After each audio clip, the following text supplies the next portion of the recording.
Here's a fact that changes everything, and I genuinely don't understand why more people aren't talking about it. 95% of your serotonin, your feel-good, mood-regulating, keep you calm neurotransmitter, is made in your gut, not in your brain. So if you've been exhausted, anxious, and constipated at the same time, and you've been treating those things as separate problems, I need you to watch this video because it's going to show you that these are not three separate problems. They're actually one. I'm Erin Harner. I'm an integrative registered dietitian nutritionist, and I specialize in gut health. I work with women who have been struggling with managing symptoms of IBS and chronic constipation, often for years, in silos and getting nowhere. Let me show you what's actually going on. Here's how most women end up in my world. They've seen a GI doctor for constipation, a therapist or a psychiatrist for the anxiety, and maybe their primary care doctor or specialist for fatigue. These doctors all ran labs and told them everything looked normal and suggested that they might just be like depressed or stressed. 3 practitioners, 3 separate diagnoses, 3 treatment plans, and none of them are talking to each other. And unfortunately, she's still exhausted, still anxious, and still can't go to the bathroom without taking something to help her get there. And here's what that fragmented medical system totally misses, and what I want you to understand today. Your gut, your brain, and your nervous system are not separate departments for separate specialists. They're one deeply integrated system in constant communication that is all connected. What happens in your gut directly impacts your brain. What happens in your brain directly affects your gut. And when that communication system breaks down, you feel it everywhere, not just in your digestion. So let me go back to that serotonin stat for a second, because I want you to really understand why this matters. 95% of your serotonin is produced in your gut, not synthesized in your brain and sent down. It's made right there in your intestinal lining. Now, most people think of serotonin purely as a mood chemical. And yes, it absolutely regulates mood, anxiety, and emotional well-being. Really, really important. But serotonin also plays a critical role in gut motility. It helps coordinate the muscle contractions that actually move food and waste through your digestive tract. So when your gut's inflamed, it's sluggish, and it's imbalanced, that serotonin production in your gut is completely compromised. And when serotonin is compromised in your gut, 2 things happen simultaneously. Your gut slows down and your mood tanks. Your digestion suffers and your anxiety increases and your energy plummets. You see, it's all the same root, just 3 different symptoms of the same core problem. And this, my friends, is why women with chronic constipation so often struggle with anxiety, low mood, and relentless unexplainable fatigue all at the same time. It's not a coincidence, it's biology. That communication highway between your gut and your brain is called the vagus nerve. It's the longest nerve in your body, and it runs from your brainstem all the way down through your chest into your abdomen. And it's the primary channel through which your gut and your brain communicate. It's how they talk to each other. And here's the part that surprises almost everyone. 80% of the signals traveling along that vagus nerve are actually going up from the gut to the brain, and then only about 20% go from the brain down to the gut. Think about what that means. Your gut isn't waiting for instructions from your brain. Your gut's constantly reporting to your brain, setting little status updates about what's happening in your digestive tract, your immune system, your microbiome. When your gut's healthy and happy and moving well, the signals going up to your brain are calm and steady. When your gut is inflamed, when it's sluggish, when it's backed up, the signals go up in distress mode. And your brain responds to distress signals with anxiety, fatigue, brain fog, and low mood. So the exhaustion and the anxiety that you feel, that's your brain responding to what your gut is telling it. Your gut is not a side issue. It's running the show. Now, I want to talk about the nervous system a little bit because it's often really misunderstood. And I want to be super clear about something up front because I know how this advice usually lands. I am not going to tell you to eliminate stress from your life. I have 3 kids, a business, and I live in the real world. Stress is a part of being alive. It's a part of being human. And the goal is not to permanently live in a relaxed state. It's not to eliminate stress. But here is what matters specifically for digestion.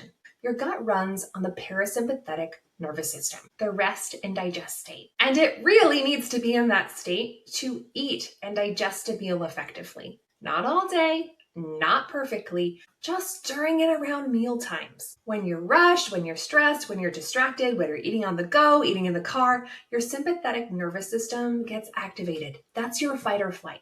And when fight or flight is running the show, your body deprioritizes digestion. It redirects energy from your gut because it thinks you're dealing with something more urgent. It thinks you're trying to run from the lion, so it sends all of the energy to your limbs so that you can run away from your core, away from digestion. So this is not a character flaw.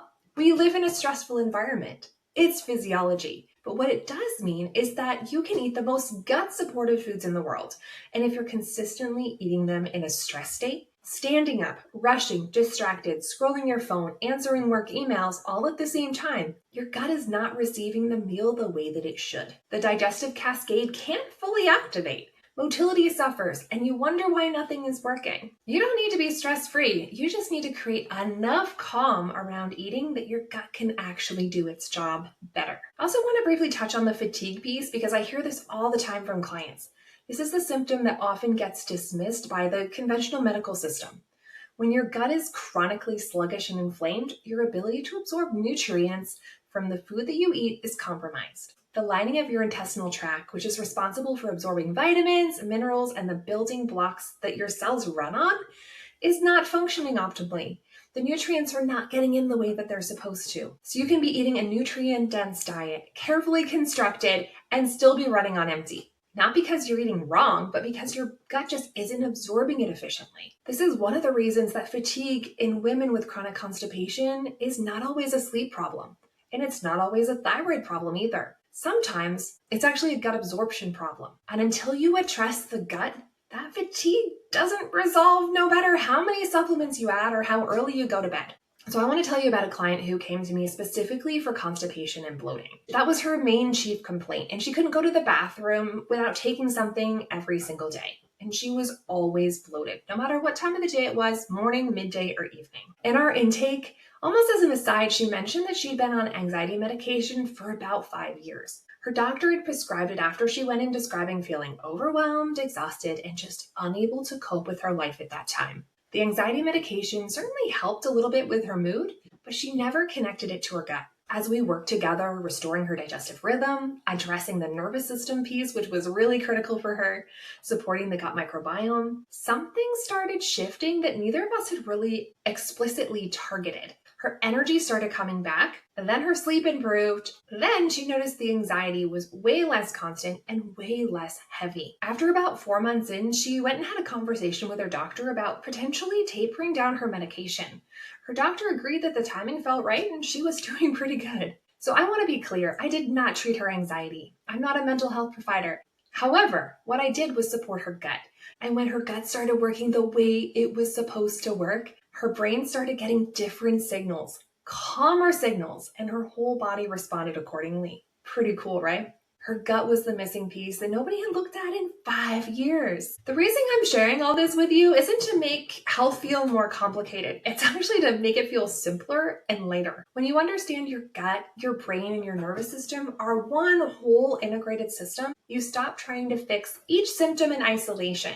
You stop taking something for the constipation and something for the anxiety and something for the fatigue and wondering why you need more and more stuff and it still doesn't work. You start asking one question instead. What does my gut need to function the way it was designed to function? And the answer to that question in my clinical experience working with hundreds of women is almost always the same foundation. Rhythm, nervous system support around meal times, the right nutritional inputs for your specific gut. And in some cases, certain therapeutics like targeted probiotic support specifically chosen for the gut-brain axis. There are specific strains of probiotics that have actually been studied for the role in neurotransmitter production and nervous system communication. Not just any probiotic off a shelf, specific strains for specific outcomes. But the foundation underneath all of it, always, is rhythm, consistency. Your gut knowing what to expect and when. Everything else builds on top of that stable foundation. If this video connected some dots that you've been trying to connect for a while, I want to help you figure out what your specific gut needs. I have a free training called Still Bloated and Backed Up. It walks you through 3 mistakes that keep women stuck that I see all the time: exhausted, anxious, constipated, and cycling through solutions that never quite get them where they want to go. The link is at the top of the description, and it's the best place to start. And if you watch the training and you're ready to talk through what a personalized plan looks like for you, I do have some gut clarity calls, and I'd love to chat with you. If this video gave you language for something you've been feeling for a long time, give it a like. It genuinely helps more women find this content. And if you know someone who's been treating their anxiety, their fatigue, and their constipation as 3 completely unrelated problems, send them this video. It might be the thing that finally helps them make everything make sense. Watch this one next.